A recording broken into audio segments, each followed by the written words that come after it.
Now we're going to assume a net force equal to negative kV.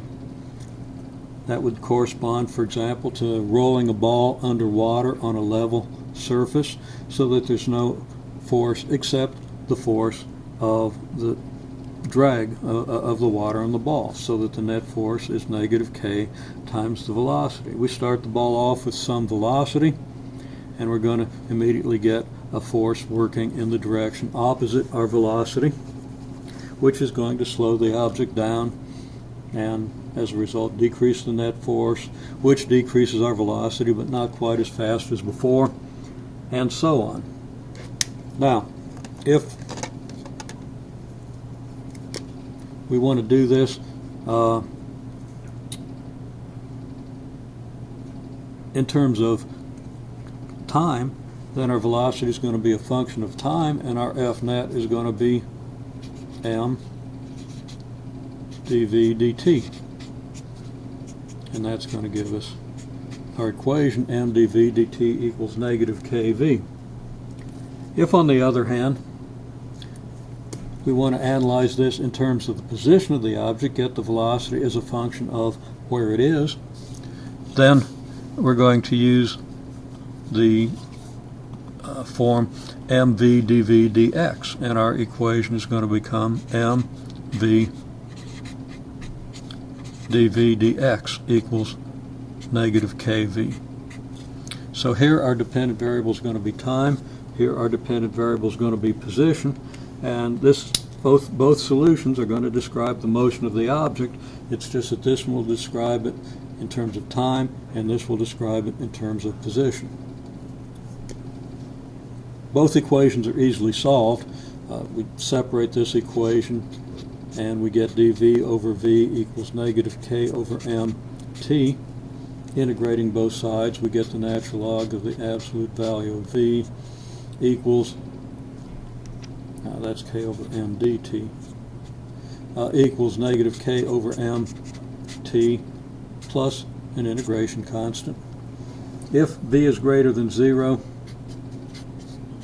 greater than or equal to 0, then we end up with being able to remove the absolute value signs.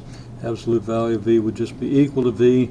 Exponential on both sides is going to lead us to the velocity function v of t equals e to the negative k over m t plus c, which we'll write in the form a equal to negative k over m t, with the proviso that a is greater than 0. That's our general solution for the velocity as a function of time. If we want the velocity as a function of position, we can solve this equation. This is even easier to solve. The v's divide out, and we end up with just dv equals negative k over mt. Integrating both sides, we get v equals dv is negative k over m dt. Thinking ahead, we get v equals negative k over mt plus a constant, and without going through the details, it's easy to see that that constant can be interpreted as our initial velocity. If t equals 0, then v equals c, so that our function would be v of t equals v naught minus k over m, and I've called the variable t. The variable is x. Seems that when I get in the habit of writing t over here, I continue the habit without thinking. You do have to be careful about that.